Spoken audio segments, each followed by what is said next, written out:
बाबा रामदेव का आंदोलन करना बहुत जरूरी है क्योंकि वो स्वदेशी से शुरू हुए थे और नकली चड्डी तक पहुंच गए। लेकिन शर्त इतनी है कि इस बार शलवार पहनकर ना भागें। नई दिल्ली के जंतर मंतर पर प्रस्तावित आरक्षण सुधार आंदोलन का नेतृत्व कर रहे श्री हर्ष दुबे जी के साथ पत्रकार वार्ता करते हुए छात्रों के प्रतिनिधि मंडल को आश्वस्त किया कि अगले 2 दिन में केंद्रीय नेतृत्व के समक्ष उनकी मांगों को रखेंगे और केंद्रीय मंत्री जी से उनकी भेंट कराएंगे। संवाददाता अभिषेक दुबे की खबर।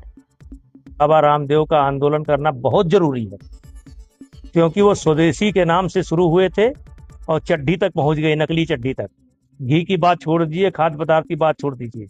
और जहां तक मैं समझता हूं, इस देश में नकली घी का जो कल्चर बड़े पैमाने पर आया है वो बाबा जी के द्वारा ही आया है।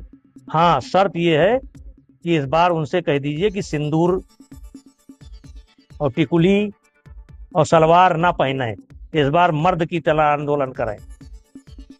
जो हमारे साथी है इनको आप पहचानते हैं? पहचानते नहीं पहचानते हैं? ये हमारे छोटे भाई आदरणीय हर्ष दुबे जी और ये आदरणीय हमारे मृत्युंजय पाठक जी, और हमारे बीच में हमारे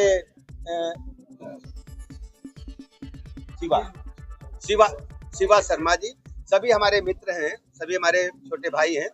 और जंतर मंतर पर जो आप देख रहे थे, ये कल जो धरना प्रदर्शन हुआ उसमें आप सब की एक हमें पत्र मिला है। उस पत्र को हमने अपने केंद्रीय नेतृत्व को दिया है और केंद्रीय नेतृत्व ने कहा है कि हमारे जो साथी हमारे युवा साथी जो जंतर मंतर पर धरने पर बैठे थे, उनकी मांगों पर हम विचार करेंगे, गंभीरतापूर्वक विचार करेंगे और किसी भी स्थिति में अपने देश के युवाओं का, अपने देश के छात्रों का कोई नुकसान नहीं होने देंगे और सबको साथ लेकर के चलेंगे।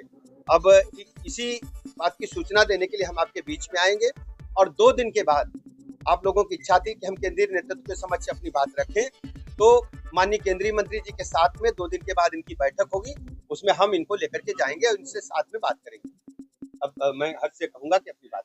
मेरा कहना है कि कहीं ना कहीं सर